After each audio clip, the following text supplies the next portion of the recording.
On Monday, June 10th, 2024, our most caring Supreme Master Qinghai Vegan graciously took time away from her meditation retreat for the upliftment of our planet to kindly inform us of her recent conversation with the King of War on the relationship between peace energy and killing energy in our world, including his answer on how we can remove the latter to have lasting peace.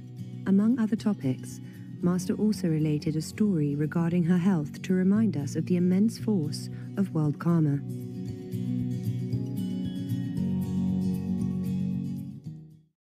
Hello, beloved of heavens, the souls of eternity.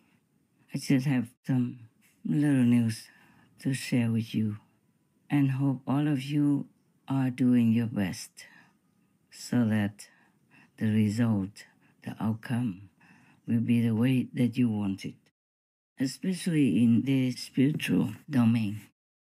And by the way, before I forget again, thank you all who wished me happy birthday. In the last weeks, I just couldn't reply to all of you personally, though I was thinking how to. Then I got too busy, neglected it. We dragon people are also forgetful and too over engaging as well. And as you know me so well, I'm this kind of dragon. So forgive me, please. Yeah, you reminded me that it is the year of the dragon, my birth year. So you especially wish me the best.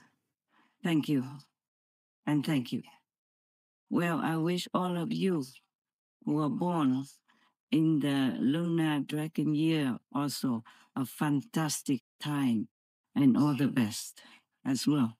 I do not celebrate my birthday since long ago. I have no heart for it, as the world is still in pain and sorrow. But you all, vibrant dragons, please do celebrate and enjoy with heaven's blessing and love.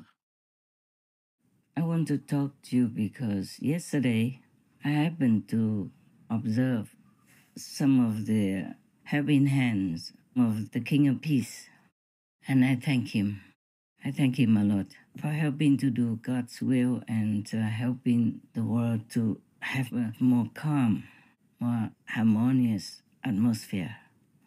And then I asked him whether or not he could do more than just that.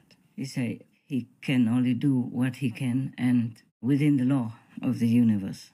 But actually I saw that he has already done more than what he could.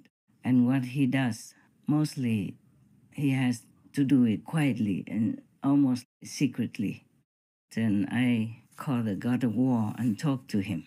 I said, why are you doing all this?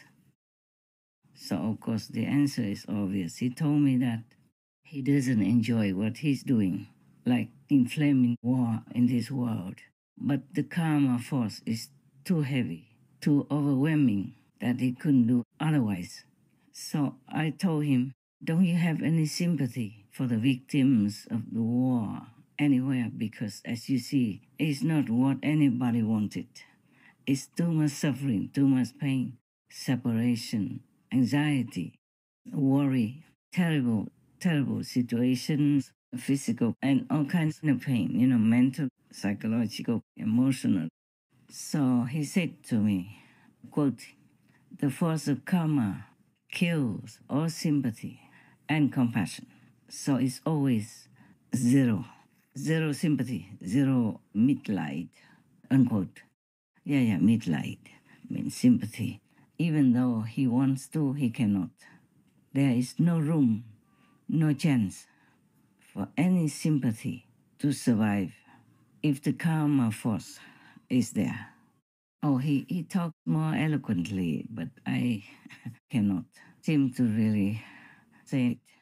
So I said to him that I also understand his position and the work that he has to do, but I cannot bear it to see the humans suffer too much, especially the innocent bystanders, like the elderly and the children. That really is wrenching my heart every day. So how about he punishes me instead alone and leaves other people in peace? I'd be willing to suffer however much and however long it can be. And I try to do PR for myself, like public relations, you call it. I advertise for myself. I say I'm more worthy than any of the victims in the war, and all of them put together. So if you destroy me, if you punish me, it would be worthy enough. It would be good enough for everyone else. So he told me it's not possible. I say everything is possible. Why not? So he said the killing and violent energy doesn't mix with peace energy. So the peace just stays alone and that killing energy stays alone. They won't mix together. And the killing energy will not be able to cover the peace energy. Thus, it is obviously like two polar kinds of energy, two different separate kinds of energy. So it's not possible for peace energy to mix with the violent energy in order to become one with it, because the peace energy cannot be destroyed. I guess he means that my energy is for peace, and the karma of the world is violent, killing, and all this destruction. They cannot mix together, so he cannot destroy it. So he has to destroy only the violent energy. Well, I hope I make myself clear. When I was talking to him, it was all absolutely clear. Actually, his words, he said that because the war karma and the peace karma come from different sources of energy, they cannot mix together.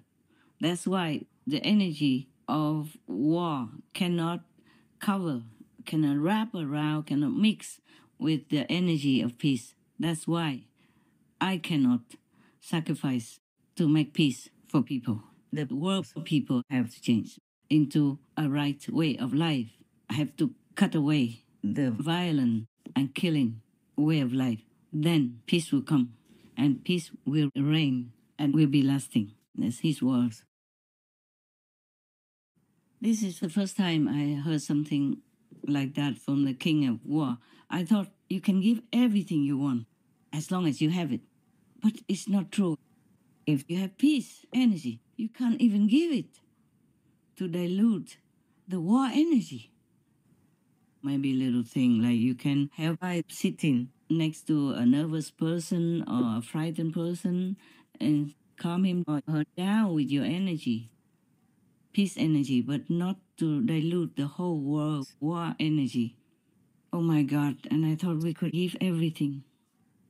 And I'm very sad to hear all this. Later, I told the King of War, I will continue the best I can. I won't give up. And you better be on my side for your own sake. Goodness will always win. So you see, karma is something we cannot avoid. Good karma or bad karma. And another unavoidable is God's will. The other day, I talked to you about the 1 meal per day. I never intended to tell you. One time, the former vice president of Taiwan, Madame Lu, came to visit the New Land ashram, and one of her accompanying females asked me if I eat once a day. I did not say anything. I talked about something else. I didn't want to talk about that. And that day, I don't know why, my tongue just slipped out and told you that. Even if I don't remember saying all this before about the 1 meal per day diet, it's just born out of sympathy for all others, hungry people, hungry animal people also, and all the lack of comfort, of the minimal basic comfort of food for other beings as well, like even trees or plants. But then it slipped out of my mouth. After I sent it to the working team, I remembered that. But I've been busy with so many other things, so I noted down. I say, delete that 1 meal per day. And then I thought when it came back to me for proofreading, I would delete it. But then I did not. I forgot. And then it slipped out of my hands and went on air. Oh God, I did not want that to be on air. I did not even want to tell you to begin with, because I didn't want the consequences of it. The multiplied karma of it. Also, I did not want for some people to copy it. You might want to copy what I do. It did happen that people wanted to copy what I do. But then it went on air. First of all, I didn't want to tell people about what I do in my private domain. And second, I didn't want people to follow it, because it might be not what they should do, or maybe not what I should tell them. Maybe I should not. Then I forgot 2-3 times. It slipped by until afterward. Oh my God. When I talked to one of the team members, I said, oh my God, I wanted to cut that part about me eating 1 meal a day, but then I forgot, and now it's too late. It's too late. And I was feeling very bad for a few days. But later, heaven told me that it's supposed to be revealed. Even though I was sighing, in relief, I still did not like for that part to be in the public like that. But then I know why it should be like that. So that there's another reason that I could tell you not to be in the extreme and take care of your body, take care of your health, etc. like that. Because God doesn't want people to restrict themselves too much with some kind of frenzied discipline, which is not all that necessary. So later, I also remember the Buddha allowed the monks and nuns to even have, nutritious juice of vegetables and fruit in the afternoon, after noontime, which is usually described as the only 1 meal a day time. Yeah. And then I remember so many yogis or practitioners practicing all kinds of punishment for the body. And I asked God if it's really helpful for them to be liberated. Because after all, they did all that for you, no? So God said no. God doesn't want people to hurt your temple. The body is a temple of God, and we should revere it. We should take good care of it. Reasonably. Not go to the extreme, of course, unless sometimes necessary. Like if you have to go on television, like Supreme Master Television, for example, then you have to dress up accordingly and do some makeup and all that. It's all my idea. I want the people in the world to understand each other, to get to know other nations or other regions' costumes, yes, and traditions. The more they know, the better. So we do all kinds of shows to bring the citizens of the world together in some respectful, loving, understanding spirit, that we should live together in that way. Then we would have peace, harmony, and we will never have war. But that is not enough, of course, because according to the King of War, I asked him, then what to do to destroy this warlike energy, killing energy, to have peace on earth, for people to live on happily, luckily, in the way they should. Then he told me, the karma force is extremely overwhelming, and the killing karma can never be destroyed unless the world people, his words, I quote him, quote, unless the world people change their way of life and completely cut off from violence, from killing, then war will be destroyed, peace will come and permanently prevail, unquote. Now, we have been working for decades. I was feeling kind of lonely, working almost alone. But nowadays, with the internet system, with the communication spreading out all over the planet, I feel that so many accompanying citizens of the world are really motivated toward peace and try their best to advocate that through the animal people free diet to the vegan regimen, the vegan way of life, yes, and many other similar or related ways. And I'm very happy and glad.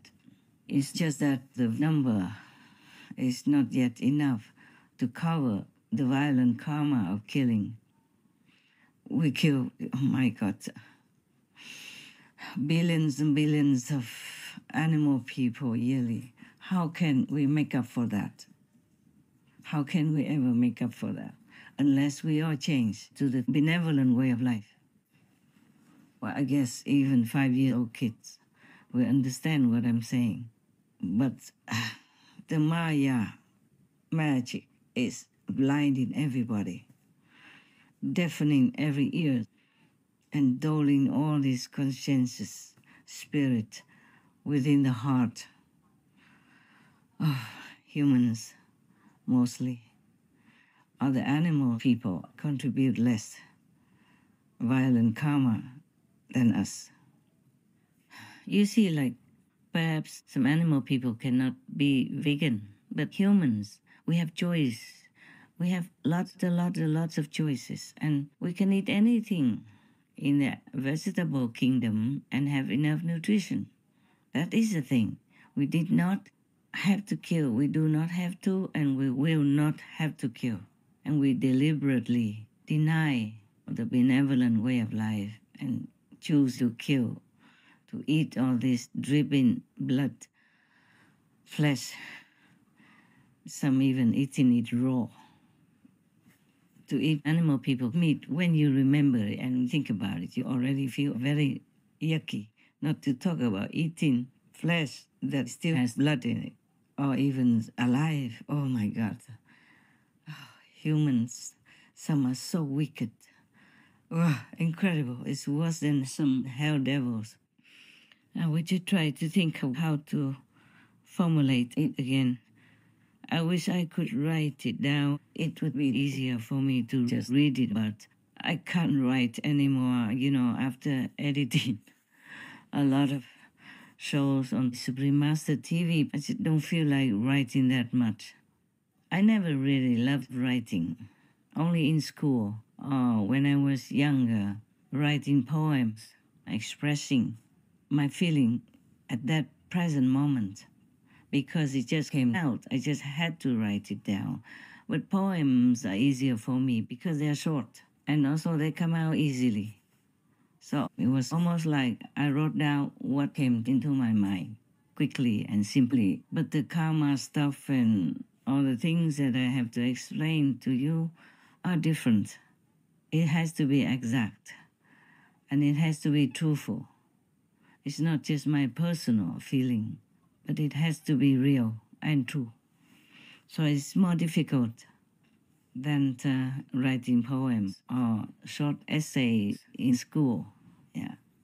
So you see, like, even in daily life, I don't write emails or anything. I don't have one anyway. I don't know how. Even if I knew how, I don't know if I like to write emails. Only if I have to write comments, corrections, or suggestions for the Supreme Master TV programs and contact some of my working team members. Otherwise, I just don't write anything except some short notes to remind me of things. And most important things, I mostly don't even note down. Like the conversation with the God of War, I forgot some of the words that he used. Well, it is of similar essence anyway. For example, the karma of violence or the energy of violence is similar, it denotes the same thing. And you will understand anyway what I try to convey to you. But otherwise, except for some idea or something I have to write and I didn't have time, or it was not the time to write to my team members, or I do not want to have any more radiation at the end of the day. I write it down by hand. Otherwise, I don't write to anybody, except when it's work for Supreme Master Television. And that's a lot of work for me already. Because if you wrote down some wrong letters, then you have to rewrite it again. And then you have to arrange it so that you write it at the same place or exact place. In such a small, maybe room of the script for the show. It costs a lot of time. I don't write with 10 fingers even. Yeah. With all that, I have enough work to do, and then I have to do inside work as well, you see? So I don't have the inspiration to write the long-winded articles or something anymore. I write all these short sentences or short articles like for slogans or vegan or peace. Yes. Or short news, yeah, for the team. Some suggestions to the team, some shows to do, some comments on some shows, or some additions to some shows, etc. And these are enough work for me to do because I need to do more inside work than outside. But I can't forsake either of them. I really miss the Himalayas times and the Hauta times. Hauta is a mountainous area in Taiwan where I used to go to do retreats, either alone or with a couple of residents, yes. And then sometimes I took the whole residence group at that time to come with me, and we pitched tents on the bank of the river. And we lived simple, very simple. Just cooked 2-3 big pots and we shared it, with some wild kinds of eatable vegetables at that time. And like maybe sweet potatoes, potatoes, some fruit that we either ate raw or we put in a small bonfire, to roasted apple, roasted orange, roasted corn, stuff like that. And we were very happy. At that time, my finances were limited. Our food supply and clothing, everything was limited then. But I was the happiest. Now I could have anything I want. I could have things sent to me if I want. But I don't enjoy that much anymore. And I eat very simple, even just brown rice, sesame, salt. And if some vegetables, then it should be those, no pain kinds. And if fruit, then just melons, cucumber. That's it. No more of those normal foods that humans usually consume. No oranges, no apples. I don't even buy juice because it would take a lot of work outside there to make juice. So I just eat melons directly if I have any. And even the skin of the melons I made into pickles. So I have vegetables as well, you see. If I want to, I can eat them for freshness, yeah. You just put water, salt, vinegar, and a little sugar, and the peel you cut into small pieces and put into a jar or a glass container, and you leave it in the fridge for 3-4 days, or for up to a week even. You can eat them fresh, very nice, yeah. So we don't need to make a lot of landfill garbage. And also the peels are very nutritious, more nutritious than the flesh inside of the melons. Because when you eat melons, you can make the peels into a vegetable pickle. And that is quite a lot of food already. Yeah.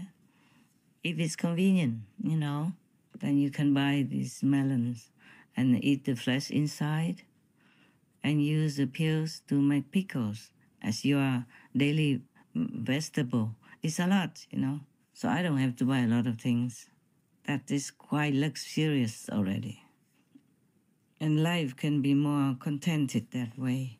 You don't have to do a lot of washing or cooking or produce a lot of garbage, because nowadays people sell you things for delivery that's already packed, in the plastic bag, small or big, and that produces a lot of garbage in the end. Because I guess it's still a pandemic risk and many other risks of illnesses, like even bird flu nowadays is spreading all over already, and many other strange sicknesses or old sicknesses are revisiting. So people, when they deliver or wrap things, they sterilize the vegetable and then they wrap it in plastic to keep it hygienic for you. Yes. So in this kind of situation, we produce too much garbage for the landfill and the environment, and choke the waterways and contaminate the rivers, all kinds of water everywhere. Nowadays, a lot of water sources are contaminated with forever chemicals, microplastics, and all kinds of harmful things. The water is not as pure as before, as in the Buddha's time, But even in the Buddha's time, the monks were already advised to use cloth to filter the water so that any worms or insects would not die in the cooking process. And even if the monks drink some milk at that time, the milk was humanely made, you know that. Some rich humans have cow, ox, or sheep people, and they just milk them with their hands, very gentle, and just enough to use for their family or a little bit for the village. Not like how we produce en masse nowadays with all kinds of machines hooked up to the poor cow people, a breast sucking all the milk out, and we snatch away their babies, even eat their babies. Oh my God, there's no end to our violence. I don't know how most people's hearts can bear to eat all this if they really know how the meat is made and from what. You see, they just see the packet. They cannot picture the cow people suffering, struggling, kicking while being murdered or having their throat cut, or the babies being separated from the mother, crying all the way and going to be chopped, to be your view. And all the fish people jumping, grasping for breath in the net, or being caught alive, kept alive, and having the head chopped to be eaten while alive. Oh my God, while still alive, many other things like that. And the crab and the lobster people screaming when people throw them in the boiling water to be cooked alive. And all the shrimp people still jumping while being cooked. Talking about that, it is terrible for the heart. I don't want to. I don't want to, but I have to remind people that these are the facts. The truth is like that. The truth is the flesh, the meat that you stuff into your mouth comes from tremendous suffering and pain from the innocent beings who have done no harm to you. Talking about all this is really heart-wrenching. Yesterday, I could not bear it, seeing so much suffering, physically and non-physically. You can see it in your mind even if you don't watch TV. Because your soul is free, you can roam around and look everywhere you want. Sometimes I have to shut it all down, otherwise I can't live.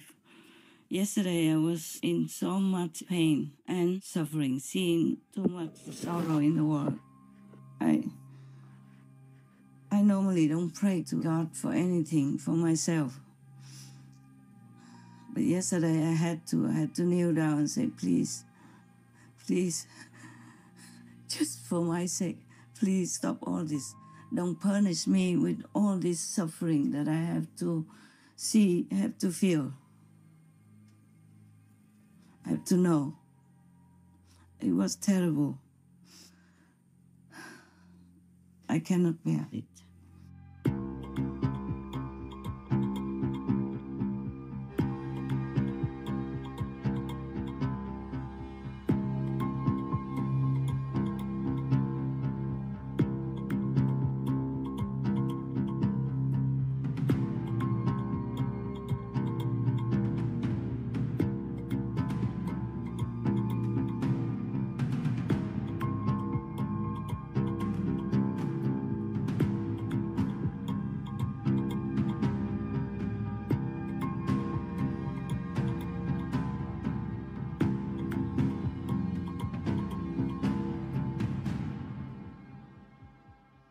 But you see, we are the ones who create all this. We are the master that could stop all this. So I just begging all of the people in the world, please be kind to yourself. Because if you really, truly want to be kind to yourself, then be kind to all others. Stop all the suffering for the animal people and for the humans in the war. And that is how you are kind to yourself. That's how you are planning a beautiful life for now and the future, and for all others around you, for all your children, grandchildren, great-great-great-grandchildren, for further generations from your clan, your family. Please be kind to yourself. I'm sorry to have told you all this. I just talk as it goes. You know, whatever comes. I don't write down anything. I don't have any people who write for me.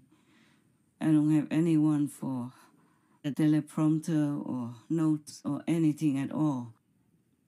Okay, yeah, finally, there's good news I want to tell you. You remember the story of the black magic woman, yes? That use, this karma gap, bad magic to harm me, yeah. Even though she did not succeed in killing me, she did some harm. My intestine has been wounded by this special witchcraft, and it has been injured for many months after I told you about that. It's just like somebody shoots you, with a gun or something, but it just passed you by, it didn't go into your vital organs to kill you. It just maybe passed by, and it probably still can hurt you when it's near that organ. So similarly, my intestine was wounded, and I thought it would be okay after a while, because the wound doesn't cause much pain, it's differently done. So I just let it be. I thought, after a while, it will be okay, because the wound is not big. It's about maybe 1/3 of your middle finger size, yeah? So it's not all that big. I thought I would have enough power to cure it. Because I'm also busy, I can't just sit there thinking of that little wound. So I kept doing all my other things. It's too busy, outside work, inside work, business, meditation, and all kinds of things that happen, every day of your life. Same with me, yeah? Even if I'm in retreat, things can still seep in if the world karma is too heavily laden at one time or another. It's always kept me busy. So I even forgot all about the wound, the injury, until some months later, maybe about 4 months ago, it began to trouble me. But I also forgot all about the karma gap, bad magic. I thought it's just world karma as a whole, because every time I asked something, they always told me it's a world karma. So I just took it for granted like that. I didn't even ask anymore because I'm also very busy. You know that, very busy.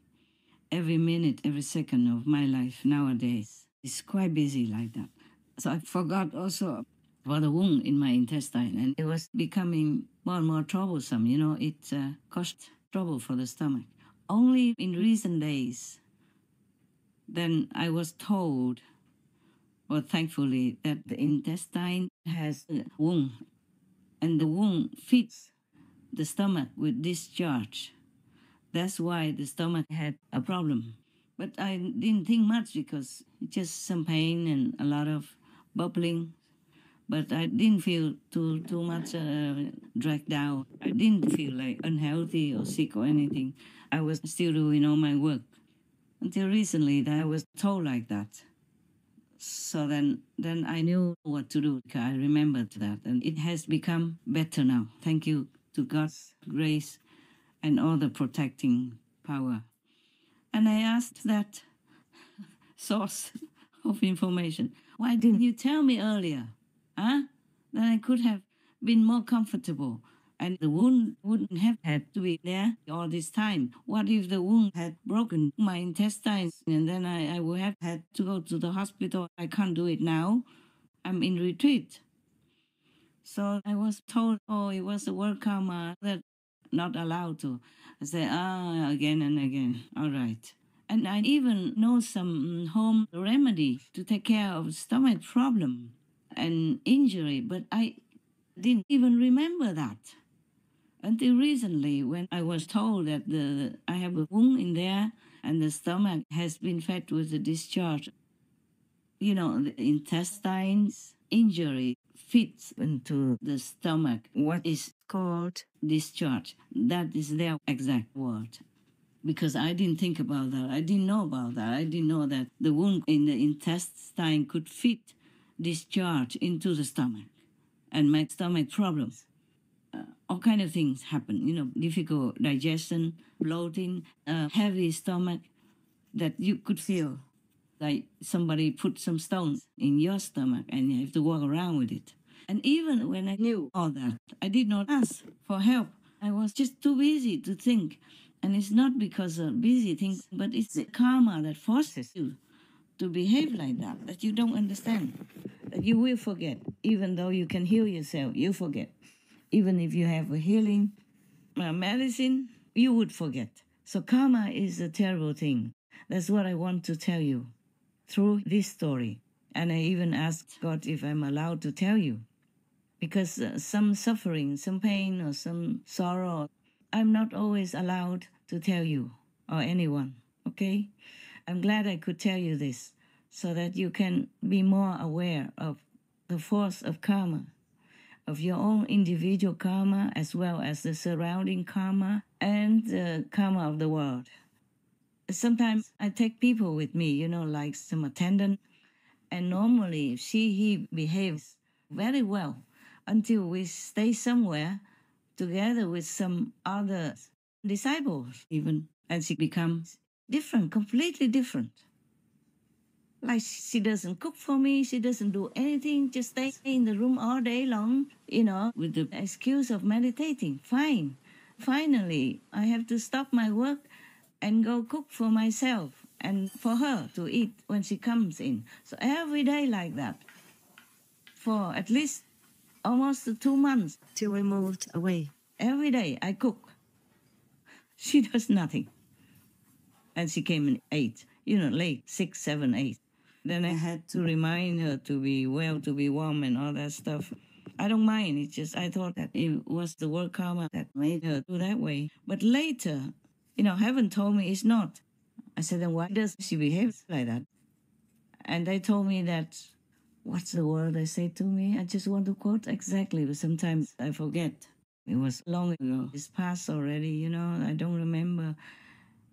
Okay, I forgot the exact word, but the meaning is that the person next to me in the next room who followed me, you know, and was supposed to help me, didn't do it because she was infected by the karma of the other two, whose house I paid rent to stay in. So karma is a scary thing. And now you understand why many yogis, many spiritual practitioners went away to far away places, Himalayan peaks or end of the Himalayan mountains where nobody ever can come up, like Gamok in the Himalayas, where it's snow all year round.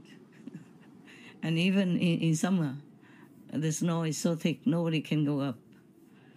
Until maybe when the army goes and clears all the roads in the Himalayas so the pilgrims can come.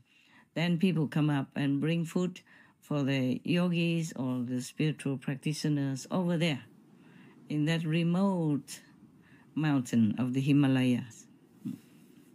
And they would receive food maybe during all that time and some dry food, to keep for 6 months when all the snow is impenetrable in that Himalayan region.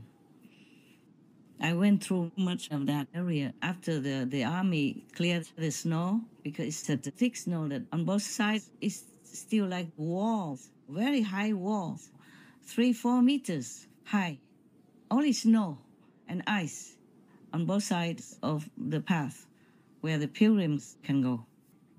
So karma is truly a terrible thing. Sometimes you go out to work or do something or meet somebody and suddenly you feel different. You feel aggressive. You feel uncomfortable. You feel sick or you vomit. You get a headache. Anything like that is not always because of your karma, but because you are infected by the karma next to you. Or even some disciples, when they watch TV, outside the TV, then they get headaches all the time, anytime.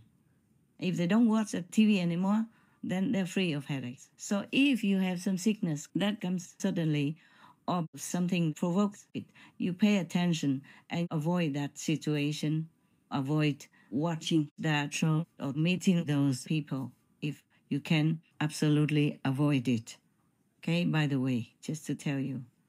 There are so many things I can tell you or I cannot tell you. But I'm also very busy to talk to you every day. It's not the same situation now. In retreat, I have to do a lot of inside work, more important even than the Supreme Master TV work, but I have to do both. So if I don't talk to you for a long time, please understand, I never neglect you inside. I'm always with you. God permits me that grace. So please don't worry, okay? We're always together. God made us together. God is pleased that we are together and that you cooperate with me under God's will so we can make our lives better, our relatives and friends' lives better, our loved ones better, and the whole world better in our little humble effort, okay? We thank God for allowing us to do that. So don't pray too much for anything, just pray that God's will be done and that you will always be able to do God's work and that you never forget God. Pray God, only that you will not forget God and always think of God, miss God, love God, long to be with God. And pray that God never forgets you also. God doesn't. It's just that if we obstruct ourselves with some unrighteous deeds or some wrong concept or wrong thinking, then we block ourselves from God's presence and we will not feel God's presence and love. But God never stops loving us. God never forgets us. Just pray that you don't forget God. All right, my love? Okay, then I guess that's it for now. I have to go and do some other work. Also, Supreme Master television work is still waiting. I will talk to you another time, yeah? All my love to you, all of you, disciples or non-disciples, and all beings on this planet and everywhere I can reach. My God, bless me to continue to do that. My God, bless you abundantly every nanosecond of your life and all your loved ones to be blessed that way, and that all of you and your loved ones and all beings would never forget God. That's what I wish. Thank you very much. Amen. Dear God, we love you. We ask for forgiveness and for your guidance at all times so that we know what's the right thing to do for others. Well, of course, for ourselves also. Amen.